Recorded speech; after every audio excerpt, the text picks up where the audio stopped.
What's up, Giants fans, Hub watchers, YouTube and Rumble subscribers, Twitter and Instagram followers? It is Kush back at it again with another New York Giants update slash rumor video, I guess you could say. Not sure what to call this one because I'm going to be covering two topics that are semi-related to each other. One of them being Brian Flores.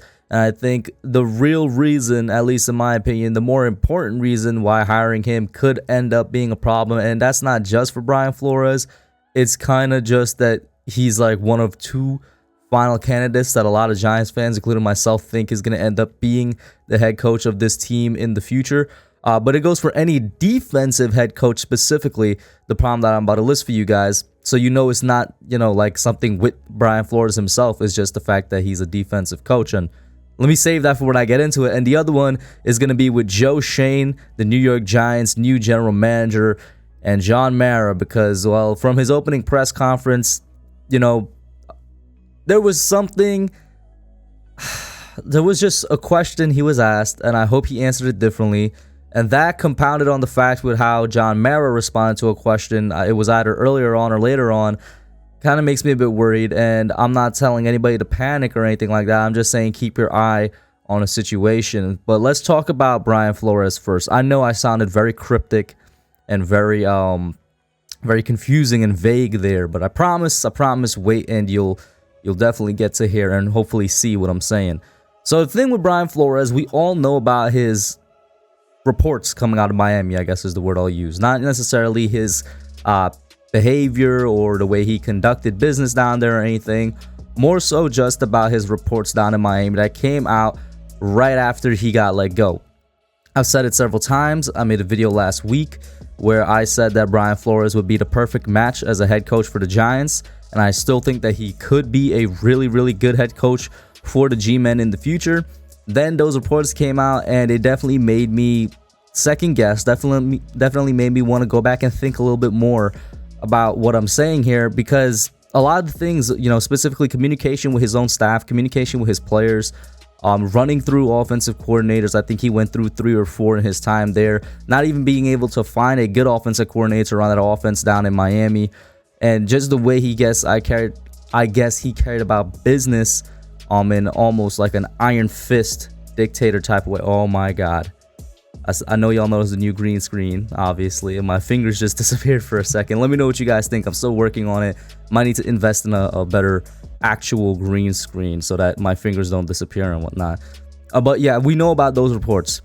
This vid and my concern kind of has nothing to do with that, because I do believe that a coach with a second chance can sort of correct their mistakes from their first outing as a head coach.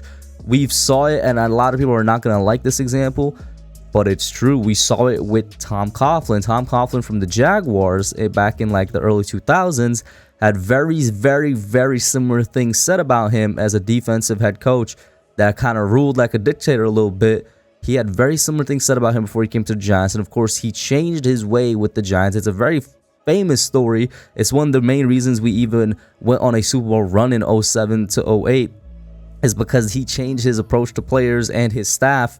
He was a bit more open, not necessarily soft, but not as hard as he used to be. Pause on that with how he went about his business. So I do think, yeah, Brian Flores, should he come to the Giants, I think it would be stupid of him to continue that very hard mentality or that very soldier, like, just, you guys get the idea. He would, or at least I hope he would change.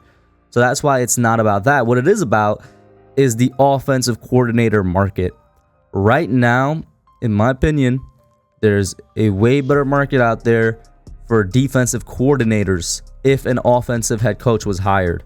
And the thing is, there is only just one offensive coordinator out on the market, or one coach out there that has offensive coordinator experience out on the market, and that's Brian Dable. And he's not interviewing for offensive coordinator positions. He's not making a lateral move, side to side move. He's making a vertical move, climbing the ladder, trying to get a job as a head coach. Every other offensive coordinator candidate out there, with the exception of with the exception of Joe Brady, I'd say, but I haven't seen his name thrown around at all, so I'm gonna eliminate him from this, because you would think he would be somebody you would hear about in a lot of offensive coordinator jobs. So I'll throw Joe Brady out. But with the exception of Pep Hamilton, who hasn't been an offensive coordinator either since, I can't remember if he was the coordinator for the Chargers in 2020. I think he might have just been a QB coach. And if that is true, he hasn't been an offensive coordinator since, what is it? The Colts, which is quite some time ago. Every other offensive coach out there that is interviewing for a coordinator position, or that is, presumed to be interviewing for a coordinator position, are position coaches, specifically quarterback coaches, guys that haven't had any experience being an offensive coordinator before, right?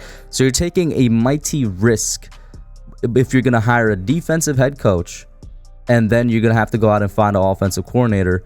You're taking a risk, as opposed to if you hire Brian Dable, who once again is basically the only coordinator on the market, but he's making that jump. He's not going side to side. If you were to hire an offensive head coach, your defensive head coach or your defensive coordinator options are a lot better than your offensive coordinator options. You look at the defensive coordinator list, you got guys out there that have tons of experience and have been some of the best defensive coordinators over the past couple of years in the NFL. Vic Fangio, since about 2012, he's been one of the best defensive coordinators in the NFL. You have obviously Don Wink Martindale. You have guys that may make lateral moves. At least some reports suggest they would be willing to make a lateral move, like Raheem Morris from the Rams. And I think it was D'Amico Ryans from the 49ers. Although, I'll be honest with you, D'Amico Ryans, it'd be smart if that man just stayed over there with the 49ers and continued his job. But it's not a big list either. I know it's two, but it's two greater than zero. Two of those guys versus zero of anybody with experience on the offensive side of the ball. And I guess that just kind of goes to show how this coaching search in 2022 in general, across the board, from head coach to coordinator to defensive coordinator, it's going to be one of those, do we call it classes, a coaching class? It's one of those coaching classes where you're going to be taking a lot of risks with whoever you hire. There's not a lot of proven guys out there right now.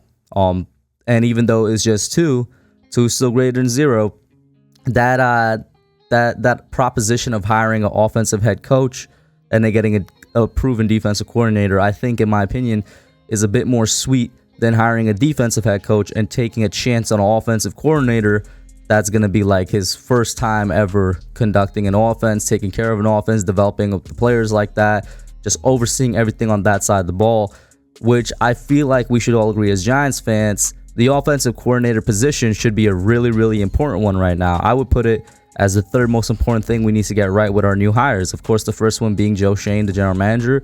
The second one being the head coach, and then the offensive coordinator position is right there after it, because our defense for the most part is built. So just get a good coach that, could run it. But our offense needs to be built before we could say get a good coach to run it. So we need a good developer out there, a good teacher to help build that. And I'm not sure if I would be willing to give that to somebody that's never done it before, right? So that's what I'll say about that. And then now switching to the Joe Schoen thing, what I was referring to earlier was he was asked if he has full control over the head coaching search, or do the Maras still have some say in it, which was a very direct question by the media. I'm paraphrasing here. But when he responded, I wanted a yes answer. I wanted him to say, yes, I have full control, because that's what they've been telling us, right? They've been telling us the new general manager is going to have carte blanche, or however you pronounce it, but a blank slate. He could do whatever he wants. He answered, it's a collaborative effort. And I was like, all right, yeah, okay, fine, I guess. It's not terrible. But then in addition to that, there was a quote by Jordan Renan that when you put the fact that our general manager said it's a collaborative effort on top of this quote, you're kind of like, all right, are the Maras even stepping back at all? And I'll just read this word for word. He says, Jordan Renan says, concerned, he asked John Mara if Joe Schoen has more say than previous GMs on head coach hirings. And then Mara responded, no, I don't think so. Our system has always been the same. We rely on the general manager. We rely on his advice. But at the end of the day, ownership has to approve it. And Renan ends off his little tweet with, so nothing has changed. And I have to agree a little bit here, because that's the opposite of what you were telling us just last week. The That's the complete opposite of what you were saying to us, Mr. John Mara, when you're talking about getting a general manager in here that's actually going to be able to do their job to the fullest. That's not at all what I expected, man. And, you know, I'm just putting this out there once again, not telling anybody to hit the panic button, but it really does seem a little bit fishy that we're getting very collaborative answers instead of getting what we should get, which is a general manager that is allowed to do his job without any interference from ownership. That has been a problem for a while. There's a little bit more, a couple more things that kind of factor into this as well. I'm not going to get too much into it, but if you think about the general manager search in general, that sounds funny. You know, there's a lot of things out there that suggest they've been talking to Joe Schoen for a while, even through the season. And those reports are not confirmed, which is why I'm going to say take this with a grain of salt. But if they've been talking to him throughout the season, or they've had contact with him for a while, or they had him as the ideal general manager for a while, what does that suggest about the actual general manager search? Does that mean a couple of those things were a farce? That, you know, they just interviewed other guys to make it seem like we did a good search, which, if that's the case, they bamboozled all of us. And if that's the case, that means, Jesus Christ, you guys did a 2018 again. I'm just putting it out there. I hope that it's completely false, and I hope that I'm wrong. I hope that I'm wrong. But I really want it to not be a collaborative effort. I'm sorry, John Mara. I don't want you involved in the head coaching search at all, bro. Get out of there. Go sit down in a corner. Let the GM do his job. That's just me. That's it for today. Guys, put your thoughts down below. Let me know what you think. Like, share, subscribe, and I'm out. Hey guys, thanks for watching. Thank you for checking out my channel, The Hub, here on Giants YouTube. Make sure you hit that subscribe button and the notification bell so you hear every time I put out a video. Like it, share, and subscribe, and I'm out.